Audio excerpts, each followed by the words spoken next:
México en el 94, so me siento muy conectada con mis hermanas de México. Hi everyone, thank you so much for coming. I'm Nicole, I'm HIV Services Senior Coordinator working for people living with HIV. I working for Andra Latinx Network right here in New York City, and I'm originally from Mexico. So I came to New York back in 1994, so it's very touching to watch this movie and watching my sister going through so much violence is still happening. But also I noticed that they got a lot of things going on. They're happy, they thriving, they keep going, and that's something that we can all feel inspired. I'm inspired. I should go back to Mexico one day. Hi everyone, my name is June Romero.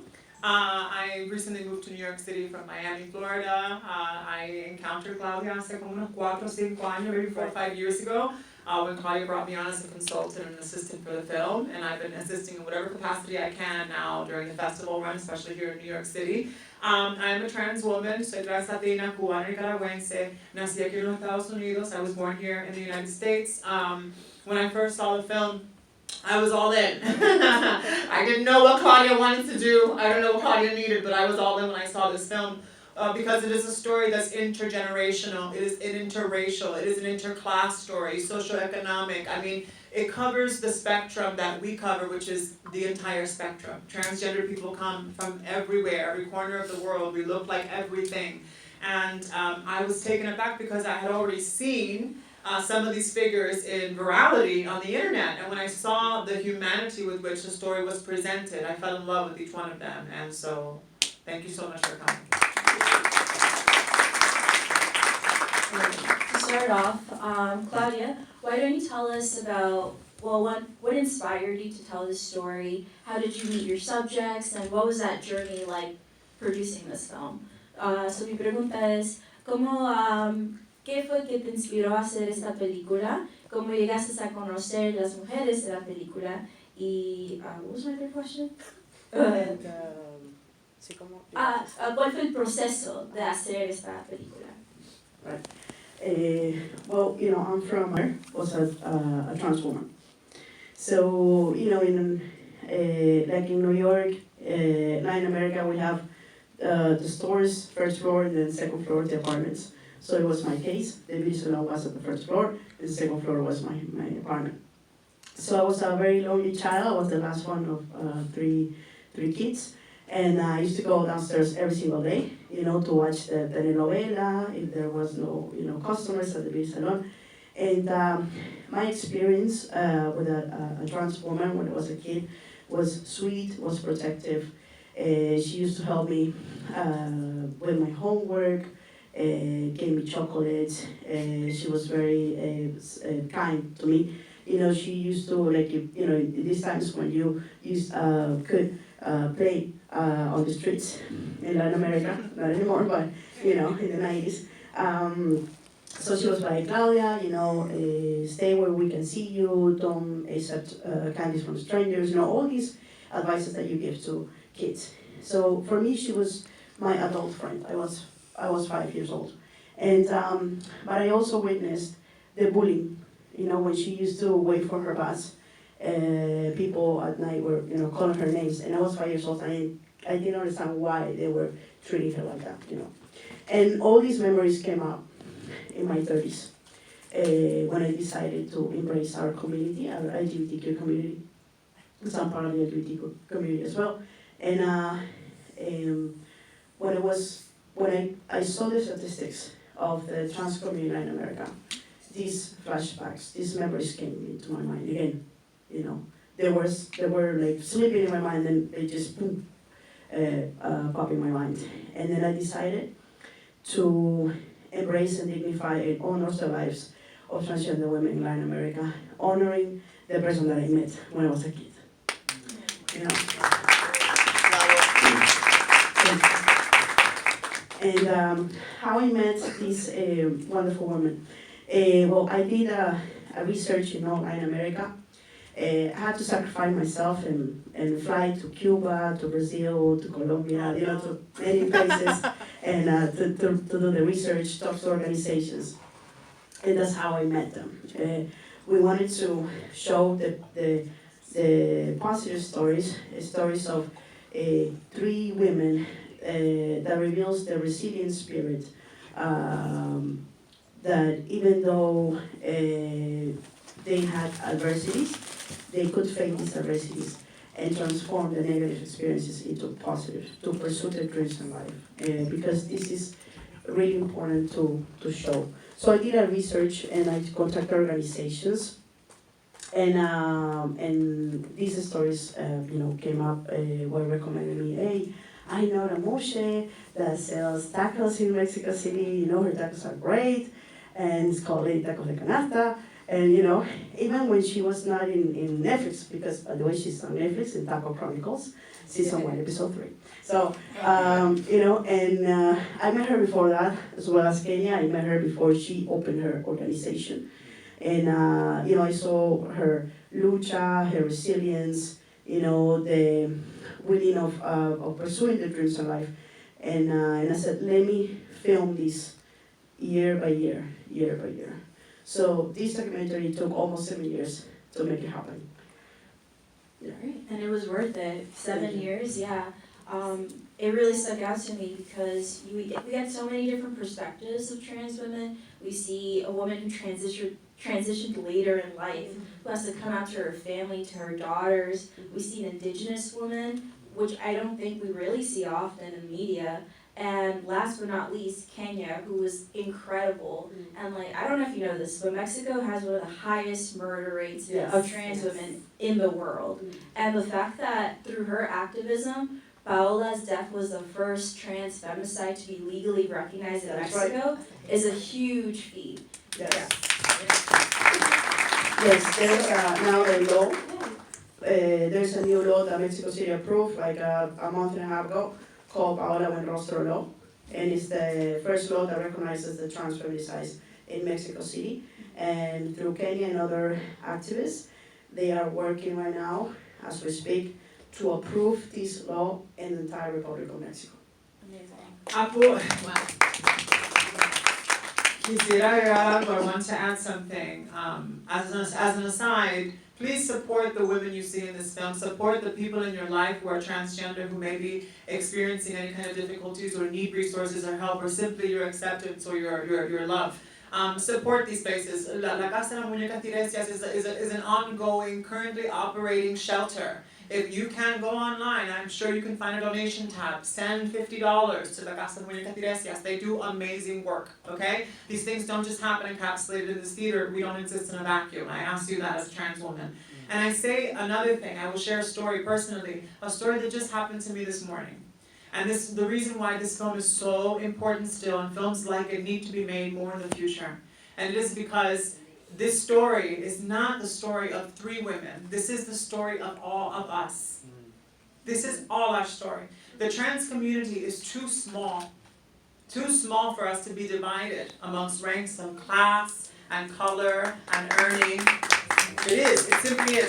We have no choice but to stick together. And I'm proud to say I belong to this community because generally, by and large, we do.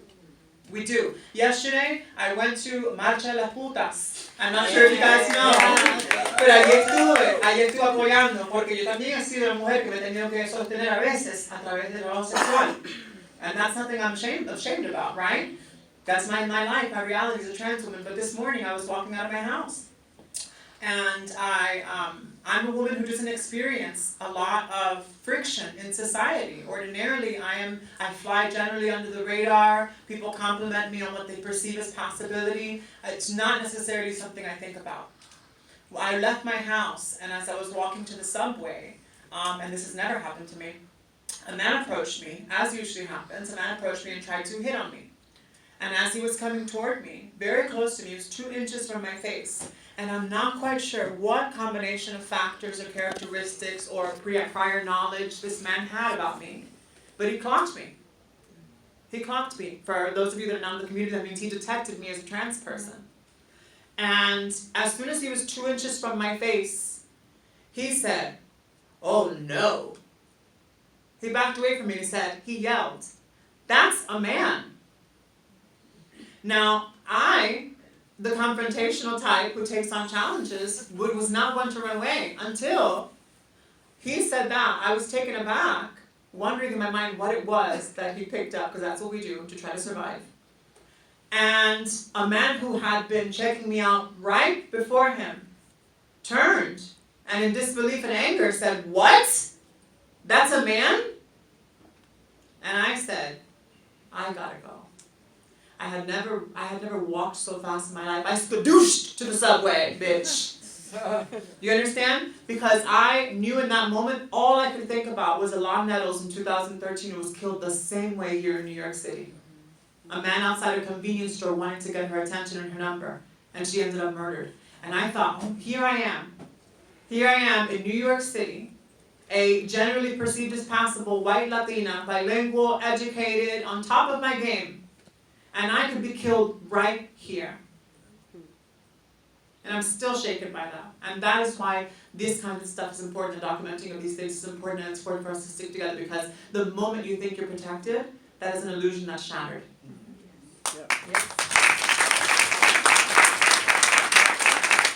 Thank you so much for sharing that. It just goes to show that it's like an ongoing fight. Before I open it up to audiences, I do want to ask one question, and this goes for the three of you. What are some ways that allies, people who want to be allies to the LGBT community, specifically to trans people, what can they do to help and aid in that struggle for better quality of life? Well, I'll start. This question has been brought to all film festivals that we have been, and there's one thing that I say to all our allies. If you want to support the trans community, you don't need to be a politician or to be rich.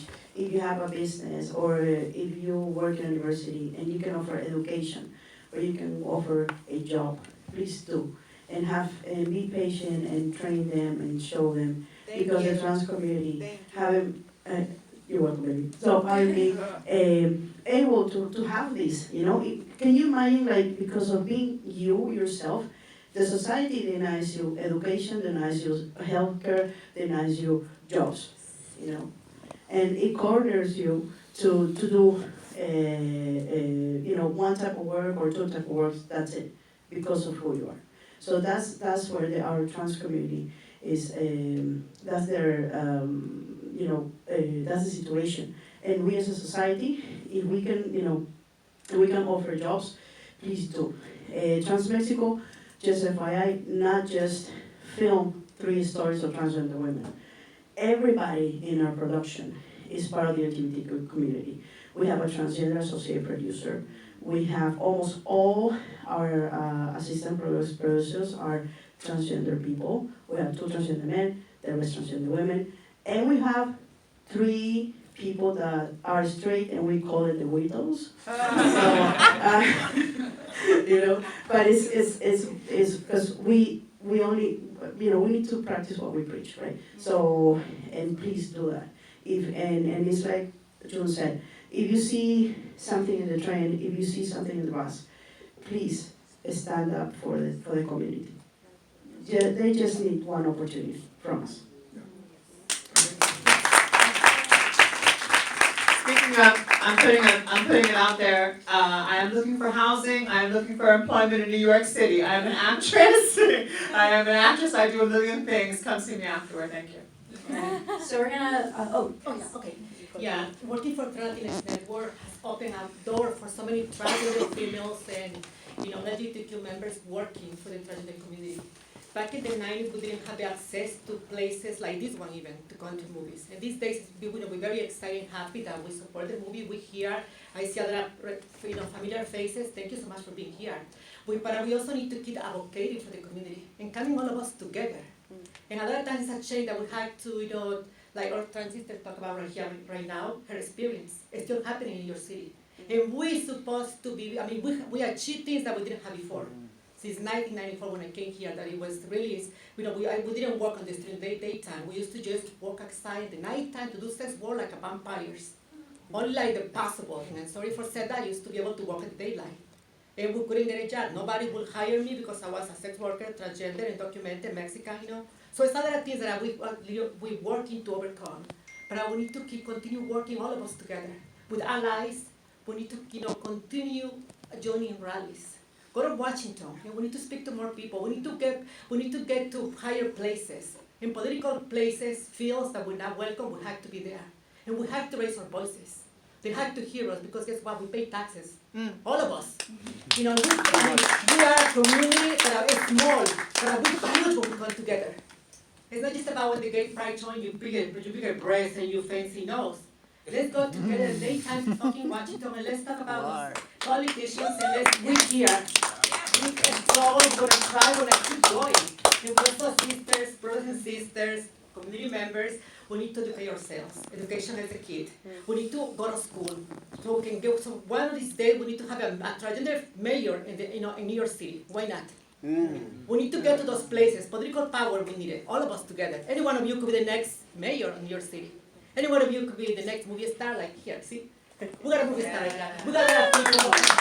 We got a movie director.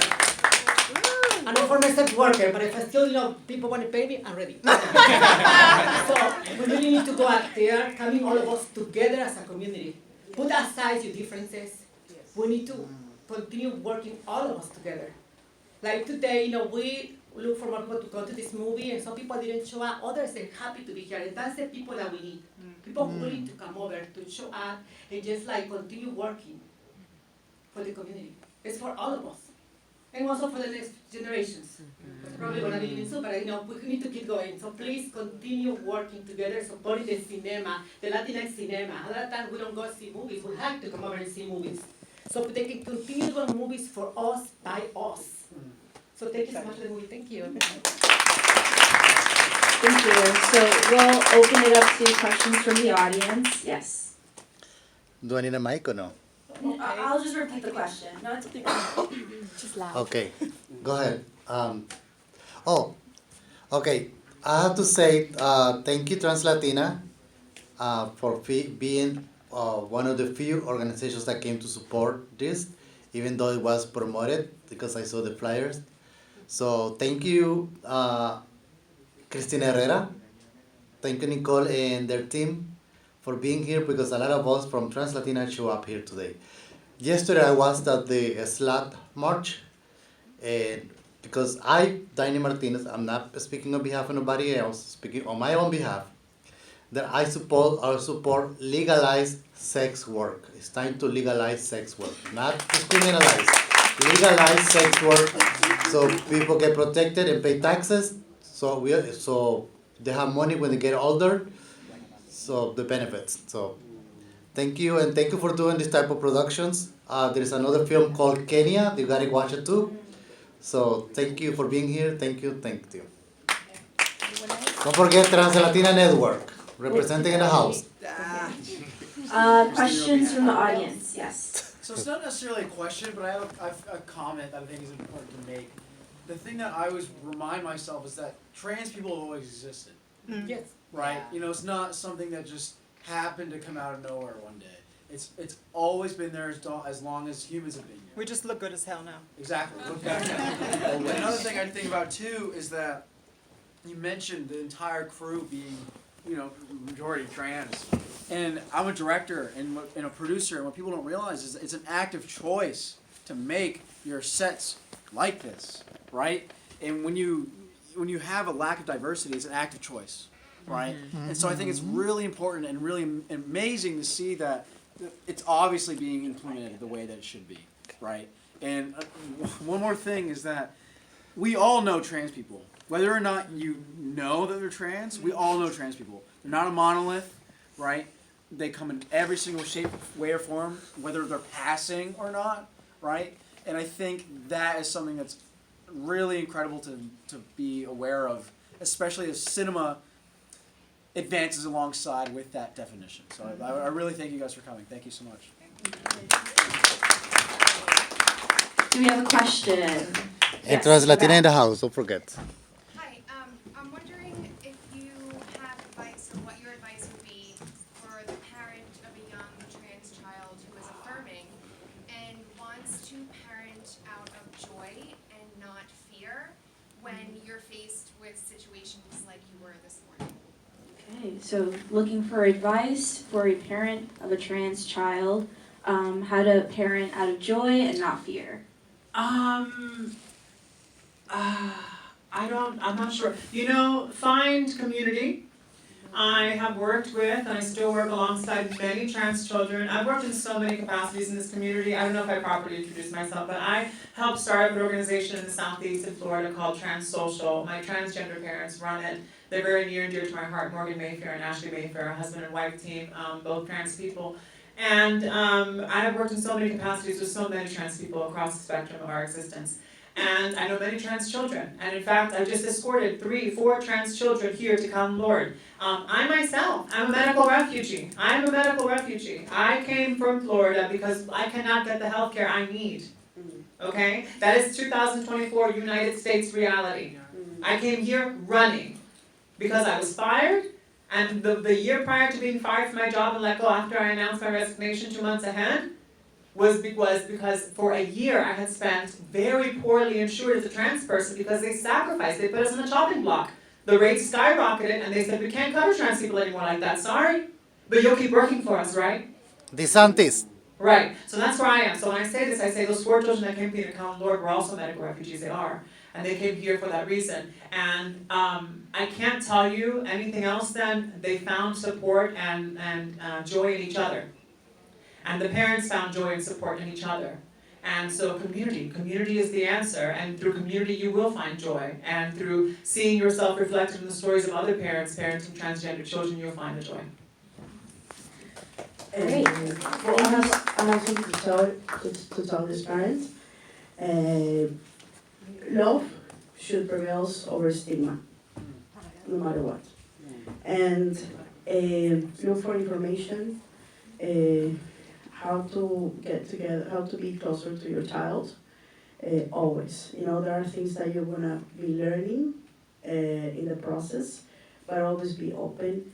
And no matter what society may say, you always have to remember that your kid is, you know, it's the most important than anybody in the society.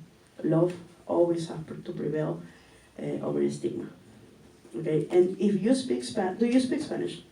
It's very bad. I am Because there is a YouTube program of a mother in Mexico. The program is Mamá Contigo, and she's a mother of a non-binary kid, and she invites other parents, and she does she does a few videos on YouTube, but aside YouTube, she also does like a group therapies with all the parents. But I'm you know, if you approach to any organization here, I'm sure that they will have the same thing here, or we can talk later about There it. is a fantastic one, Gender and Family Project, around the block, which is lovely. Okay, gotcha. Okay, perfect. And Pero if I ¿cómo, could- ¿cómo se llama el canal de YouTube de la señora? Mamá Contigo. Mamá contigo. I will also add as an aside, separately to that, I don't know about protecting and insulating your child from all of the realities and the fears and the nightmares of the world. I know that my parents did what they could, and I know that one of the things that built me up the way it did is my father, my Cuban father, ensured that I was in a black belt in American Kempo by the time I was 14 years old. And he ensured that for all of my siblings, but for me, he said, you cannot quit. I will not let you quit. Because my father knew my predisposition as a child, it was very obvious. They did nothing to stand in my way, I mean, other than the sideways things that we do in our culture as Latinos, but my father knew that I knew how to defend myself. And my parents, and you know, I mean, that was just the reality of life, and now I feel I walk through the world much more confidently because I can defend myself, because should the need arise, I can do something about it. And independently of that reality, of the violence or prospective violence that may be born, I was confident. So my parents put me in, I was in theater, I was doing all these things, and that confidence has lifted me throughout my entire life. And that is what I hope you can instill in your child, because you're never going to be able to take away all the realities of the world. Thank you so much. Hola, buenas tardes. Saludos a todos y a todex. Victoria, de Translatina Network. Hermosas historias de mujeres chingonas. Quería preguntar cuándo tendríamos la oportunidad de tener una segunda, tercera o cuarta parte, y si existiría la posibilidad de poder incluir también países de Centroamérica, que también tenemos historias. Buena que idea, contar, buena idea. Que tenemos mujeres trans que tienen historias fuertes, igual que las compañeras. También incluir América del Sur y países latinos del Caribe, que también no están exentos a que puedan contar estas historias. Entonces, si nos tienen esa idea al futuro de poder tener esa secuela, tercera, cuarta o quinta, para poder disfrutar de esas historias y que nuestra nueva generación de compañeras trans que vienen ahí cerca también conozcan estas historias de mujeres chingonas. Gracias. Centroamérica Okay, so representando. the question was, can we expect a sequel of these stories and like based in other countries of Latin America? Yes. ¿En español o en inglés quieres?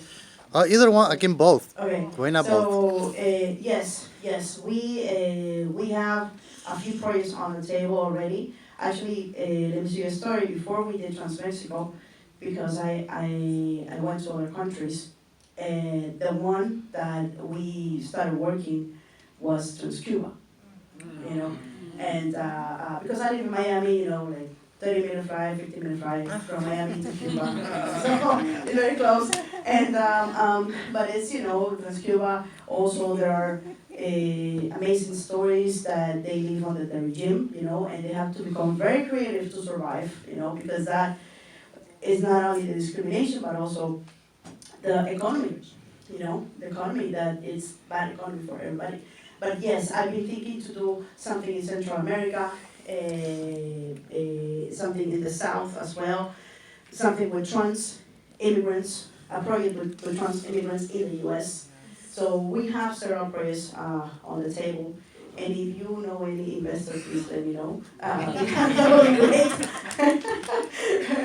But yes, definitely we need to, we want to continue doing this and showing good endings, you know, showing the adversities, but how they overcame these adversities and how they succeeded. Because I'm tired.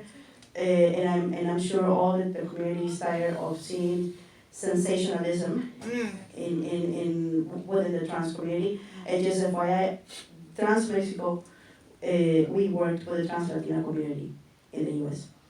So thank you. All right, thank you so much. We'll be on the lookout for future projects. Claudia Sanchez is the person to look out for.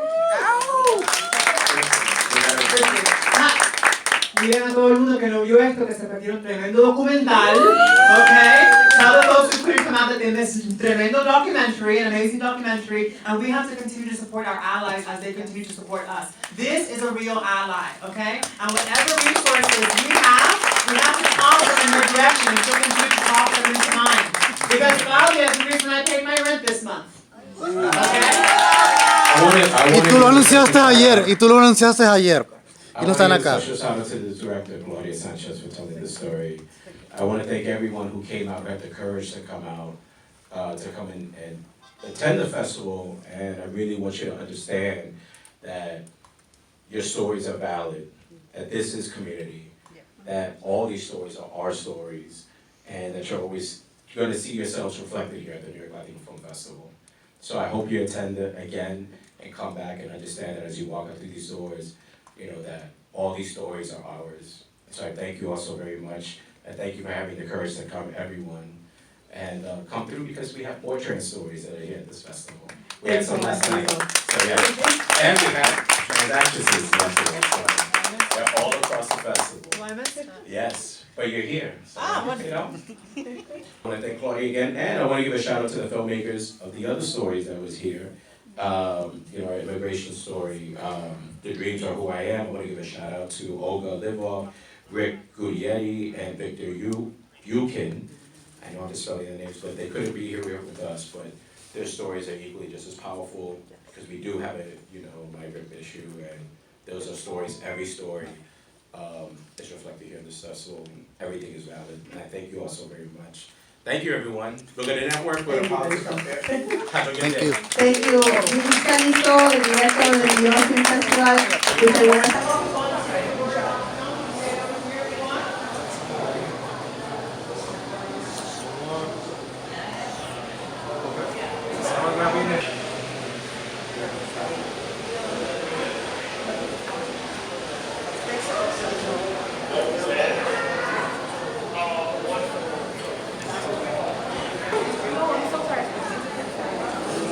Sale las. Cada que sale sombra.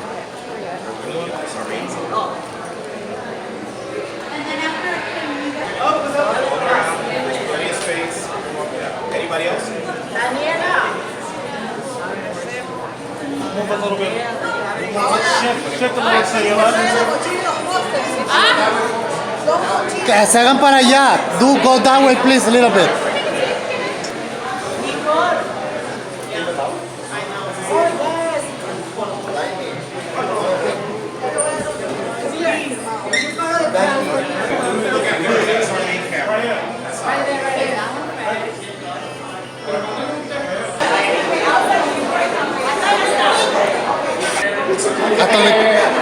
¿Cómo te pareció el documental? Hola, estamos aquí en New York City Film Festival, Latinx Film Festival. Me pareció súper, la película estuvo estupenda, cubre todas las áreas de la vida de la mujer trans, Kenia Cuevas. ¿Y qué les dice, y qué les dice a las que pueden pagar y no pudieron venir, y no quisieron venir? No, pues es que hay que venir. Las que pueden pagar más que todo. Hay que venir, hay que apoyar, chicas, no nada más vengamos cuando hay gift card y despensa, hay que venir siempre.